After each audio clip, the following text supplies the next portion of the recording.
What is up, everybody? It is Alex from Heavy New York calling from Zoom again, and this time we are here with Chris Bay of the Almighty Freedom Call. It is great to be able to talk with you. Thanks for coming on the show today.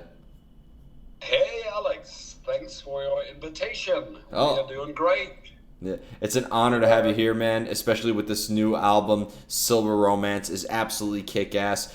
Being that this was the first album that we've gotten from Freedom Call since All right. 2019, was this just intended to continue where you left off after the metal album, or was this meant to be like a new beginning for Freedom Call? Oh no, it's not a new beginning. It's a continuation of all that what we did before. So it's our happy metal, fantasy, melodic, whatever metal music, and yeah. So I don't think that we have a new start. So we had an extra time this time in between our albums because of the pandemic, of course. So we had yeah, we were a bit suffering, so that was not the right time to write happy music or doing things in this direction. But anyway, so it's not a restart or new start. It's a continuation of all these things what we did before.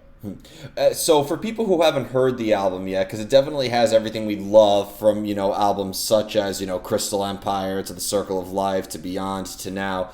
But for people who haven't heard the album, do you feel like that the songs that we have heard so far, such as In Quest of Love or High Above, Supernova, and the title track, is that like a good representation of this whole album, or is that just one little taste of what's to come? So we are always feeling free to bring in some yeah, special kind of music in it. So it's not only this kind of metal what maybe the real and true metal fans are expecting. So we also have a lot of influences of maybe yeah, some poppy parts in it, or we have some progressive parts in it, but generally we are always following these life supporting and yeah, positive meanings and yeah, this happy parts of music. So we just want our intention is to make the people happy to listen to music, and I think that's it. So there's no special meaning in behind. So it's just to make the people feeling good.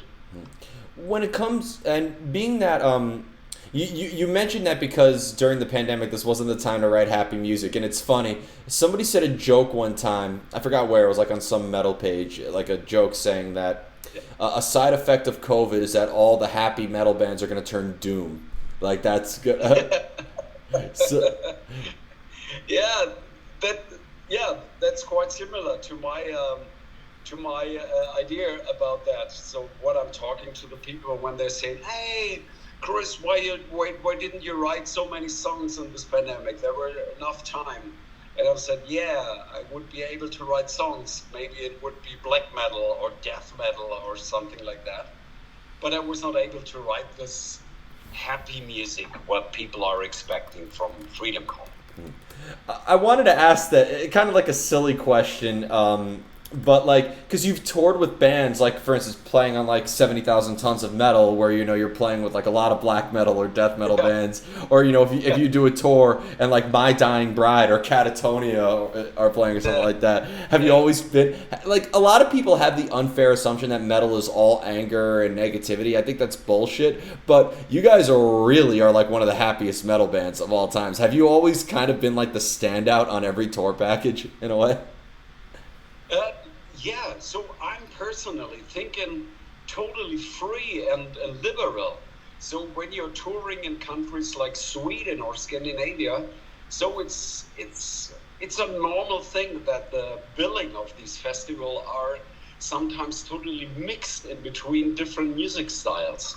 So in between rockabilly, and then you have a band which is gonna play some jazz with jazzy elements, and then as the headliner Freedom Call with heavy metal is gonna play. So it's not that untypical for some festival buildings. And I have to say that a lot of these black metal or death metal bands, that the members are one of the most friendly people I ever met in my life. I interviewed Cannibal Corpse. I've interviewed Deicide. I've interviewed Morbid Angel. I've interviewed Obituary. I've interviewed all the death metal greats. All of them. Yeah, I've always said death metal is just evil music for good people. That's my slogan for death metal. exactly. Yep. And that's the most important thing, that they are good people. Now, I do want to ask though, like, because in the end, we're all human beings, and we live in rather colorful worlds, as if you could say, with all the darkness that we face. I'm not to make assumptions, but as a human, we all go through our trials and tribulations.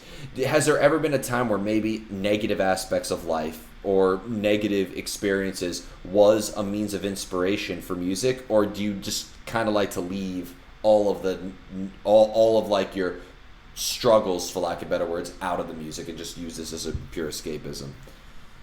I think so. To make to write these happy melodies and these cheesy lyrics and things like this, maybe you can see that as a kind of like of self therapy of in moments when you're struggling, or you have some family or relationship problems or whatever. But I'm always recognizing, also after the rehearsals we just have, because I'm sitting in the tour bus in front of our practice room, it really, and my mood is increasing always. So while playing this happy music and also while writing this happy music. So it's a kind of like a self-therapy. I really can recommend. Do you have to be in the same state of mind always when making music? Do you always have to be in that same mood, or do you? Oh no. We are the same. It's the same like every one of us. So we have good moments and we have a lot of bad moments.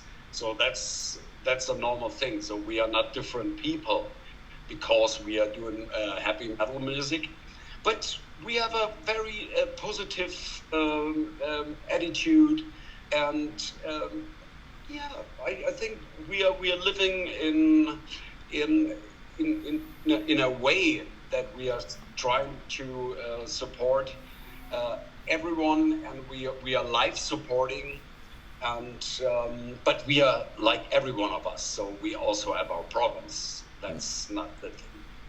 Now, being both a vocalist and a guitarist, having a lot of multi-instrumentation, do you express the same side of yourself as a vocalist as you do with guitar? Do they express the same aspect of who you are, or does one instrument express a different side of you? Oh, that's a quite interesting question. So I never was thinking about that. But definitely, for me personally, I would say that I have the best expression of emotions and while singing with the vocals. So the guitar, I'm loving to play the guitar or piano and things, but I do not have the same skills in guitar playing and on the piano like real pianists or guitarists have. So in my case, definitely by vocals. Well, it's funny too because like you could shred like Joe Satriani or Randy Rhoads or something like that, but I also think a good, like, I don't care how great your 17-minute long guitar solo is. I think like if you could write a good song, you could write a good song, and just the riffing that's incorporated in Freedom Call, I think adds so much oomph to the music. So I think you are just as strong as a vocalist and as a guitarist. Yeah, but so honestly, I have to say, because of songwriting, to me, a song is the most important part is the song, the melody, to make it catchy, that people can understand it, they can sing along. And I'm not writing songs just to perform my skills on my guitar or on the piano or also on the vocals. So it's the song that is the most important thing for me personally. So I do not feel that I have to show my skills or anything like this. Now, as the vocalist, it's one thing to be able to sing, but there's also lyrics incorporated in there as well. Have lyrics ever determined the outcome of the music? Have you ever had like a lyrical concept that dictated the sound, or do you need the music before any lyrics could come into place? I personally was starting with the music. I'm starting with the music, and for example, for a chorus line, I have some words in my mind and a meaning of the song, a basic meaning of the song. But I'm always writing the lyrics after finishing the melody writing or the songwriting music. um, because I feel like also the lyrics, while the music is always uplifting, like when you have like an album like Stairway to Fairyland, and then you have like an album like Master of Light, but then you have something like Silver Romance, I feel like you make songs that touch upon fantasy and also songs that are very relatable, that are very much in reality. Depending on what you sing about, does it feel like you put a different energy into it, or that you get into a different headspace depending on what you are singing about? Yeah, so I think the main reason that we are not writing about some social political things or about politics or any more serious things is also that we are not native speakers. So I think it wouldn't fit. So for example, it wouldn't make sense that I'm writing songs with a meaning what Sting is doing, because so it's his he's native speaker, and that is totally different when I would writing lyrics in German. So to me is the most important thing on the lyrics that it's sounding well, that you have good phrases, and that is fitting well to the melody, because I also have to sing the stuff live on stage. And for me, I'm preferring the sound of the words, and it's much more easy to use the right phrases in the fantasy style of heavy metal with these rainbow in the sky and things like this. This year also marks 10 years of Beyond, which that was actually my first Freedom Call record. That was the record I discovered Freedom Call on. And I just wanted to know, because with Heart of a Warrior and Among the Shadows and Paladin and like all really uplifting songs, but very strength-inducing. I just was wondering what kind of headspace, or what was the idea behind the making of that album, because I feel like in the middle of, like, being so in the middle, it has, I went back and listened to Land of the Crimson Dawn and Legend of the Shadow King, but then you see an evolution going to Beyond, and then it continued to progress with Master of Light, Metal, and now with Silver Romance. Just what was the sort of vision behind Beyond? So we do not plan, or we do not calculate any arrangements or a concept for an album. We just writing what's flowing out of us, our melodies and things. So there's no plan in front of a production. So we are just collecting the song material, and then we're starting the production, and in the end we will see the result. And then it comes, of course, the artwork and things, but there's no concept in behind. In order to get the inspiration, this is sort of like a debate I like to have with artists, or like a get different answers on. Do you seek out the inspiration to write? Can you go and look for inspiration, or do you just kind of have to let it strike you? No, I honestly, I'm not listening that much to music generally. So when I'm driving in my car, and I'm driving a lot in my car, I'm switching off the music. So the inspiration of music, so it's just in my mind. So I'm not listening to some trendy or modern or successful music like Taylor Swift or anything like this. I do not do that to write songs, so I do not copy. So I'm just getting all my influences and inspiration which I was collecting. So in the 90s, I think in the 90s, I was listening a lot to music, and this is probably collected in my mind. So I have my own archive of inspiration. When first off, I'd imagine that with every album you put out, as well as EPs, because I still do love the Tarragon EP as well, but it has to get harder to put a set list together when you're playing live, right? Oh yeah, too many good songs. That's a good problem to have, though. Yeah, comfort problem. Yeah. But see, being a late bloomer, because I've always said that a band's catalog is a good representation on how time is relative in a way. Because, for instance, Stairway to Fairyland doesn't take me back to 1999 because I discovered you guys in 2014. It takes me back to 2014, 2015 in a way. But when you're playing these songs live and you play the Circle of Life songs, does it take you back to where you were in 2005? Does Eternity take you back to where you were in 2002, etc.? Yeah. So that is what music makes generally. So in my opinion, music is just a transport of memories. So when I'm listening to some music when I was young, so there was bands like Genesis. I was listening to Deep Purple. I was listening to Saga. I was listening to many, and the result is just that all the memories to these times are coming back. So the first girlfriends, the first time after school, the first parties, the first concerts, and I think that is the strongest part of music. It's the memory.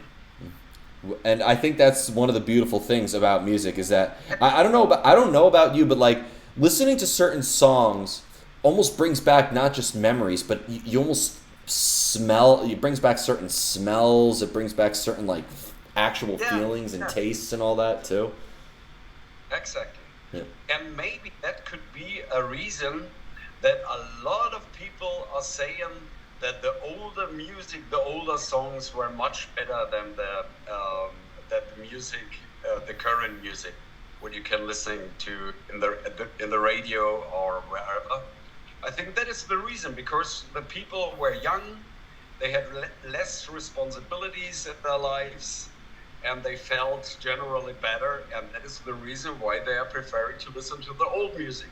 Yeah, honestly, you bring up a very valid point because it's been 30 years of Freedom Call, like, or something like that, almost 30 years, and like a lot has changed. I was born in 30 years, but a lot has changed for people's lives. They grow, they develop, they don't feel the same way. So maybe they listen to the new album. They would listen to a new album, and it comes out in a time of their life that they're not as happy. So therefore, they just instantly have a negative association with it versus. And that is the reason that the old stuff of the bands is the best stuff, and the new thing is bullshit. Yeah. Well, I'm having a great time in life right now, so I can tell you that this new album is gonna really resonate with me. I can't wait to say that that's an old album. Good to hear. And I have two more questions for you. One of them is, it's great to speak to a fellow Bavarian. My family's in Straubing, Germany, so. Oh. Yep. So it's great to be able to, and going back to this too, because the Bavarian area from Landshut to Regensburg, all that, you have Dark Fortress, you have Obscura, you have a lot of Imperium Decadence, like a lot of black and death metal bands. But I'm just wondering. And we have a delicious beer. Weissbier. Or, for example, and many more. Yep. I will never drink beer in America again after visiting Straubing for the first time. So. Yeah. I can understand. Yep. I think American beer is shit. Bavarian beer, everything. It's all downhill after Bavarian beer, and I will die on that hill. I don't care how many dislikes I get on this video for it. Yep. Don't worry. Also, the beer in Hamburg, Berlin, I think is sucking. So it's just the Bavarian one. Yep. We have the best and the best food. The best food, from Wiener Schnitzel to Schweinshaxen to the Canadels from Poland. But very good.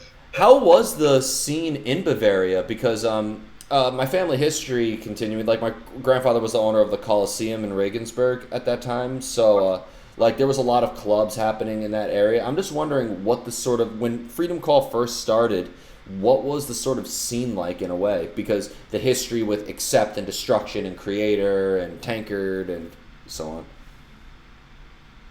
Yeah, so I think the times when we started in 99, it was different, I can say. But I think the time before we started, which was much better for metal bands. So in the mid of 80s, when Halloween arose, or then I think until the mid of the 90s was the best time for power metal and this melodic stuff. So we were a little bit too late. So maybe 3 years or 4 years too late. But anyways, we are feeling well, and we just win, and we can't change the world. We just trying to do our best. We go on a tour tomorrow. Will be our first show in Munich, Bavarian, and we're enjoying that. And yeah, it is how it is. Yep. And there's no place like Munich. No place like Munich. Exactly. Yeah, it's not far away. It's 2 hours to drive. Yep. Yeah, Straubing. I've always said Straubing when I visit my family. Straubing is the New Jersey of Munich. So. Okay. And you led me perfectly into the final question. I saved the silliest topic for last, but the whole genre thing being labeled as power metal. What does that exactly mean? Because I think all metal, whether it's Iron Maiden, Killswitch Engage, Disturbed, or Cannibal Corpse, it all has power to me. It all has something very powerful behind it. Now, I've heard people call Iron Maiden power metal, and I know that they weren't calling themselves that back in the day. But power metal in itself, like, you guys don't sound like Twilight Force or Blind Guardian or any bands in that sort of, or Sonata Arctica or something like that. So what makes something power metal? Does it have to just be the happy is that what they just call happy metal from now on, or? Hey, I have no idea, because so I personally never said that we are making metal music. So people said we are making heavy metal, or our record label is saying we are making heavy metal. But to me, I'm always saying we're just making rock and roll, and this is a really wide field of music, and I do not like all these categories of melodic metal, power metal, speed melodic metal, whatever. I personally have no idea. Yeah, it's getting so ridiculous. Like, people, like, I was having a heated debate about melodic death metal versus death metal. Now, you may have this, but you could play a Deicide song or a Cannibal Corpse song on piano. It can be done. There's melody in those songs. I just, people nitpick it so much that, and I think it's cool because it shows that people are interested in it and they like to analyze the music and stuff. But it is really interesting on just how far that there's now a genre called bimbo core. There's now an album like. I love it when people make up a word and then add core at the end of it, and then it's officially a genre, and then there's like 2 bands on that genre's Wikipedia page. So we are making happy core. Well, you just have your new album name or your greatest hits. Happy core. This is good. Okay. So before we go, I want to thank you so much for your time today, and thank you for not just a great conversation, but thank you for continuing to give us amazing new music. Is there just anything else with Freedom Call that you would like to promote with the release of Silver Romance in terms of upcoming tours? Maybe a chance in the U.S. one day? Yeah, we're working on it. We're working on it. I think the time has come to come over to the States as well. So not only the Frog Power to Atlanta or the 70,000 tons, that we have a handful, or I do not know how many shows in the U.S. We're working on it. Yeah, just what you need to do is come to the U.S. and miss the boat on purpose, and then to just be forced to tour in the U.S. right after that. Okay, we do. Yeah. Sorry to 70K fans, but thank you so much, everybody. We are here with Freedom Call. Be sure to check out Silver Romance. This is Alex from Heavy New York, and we will see you next time.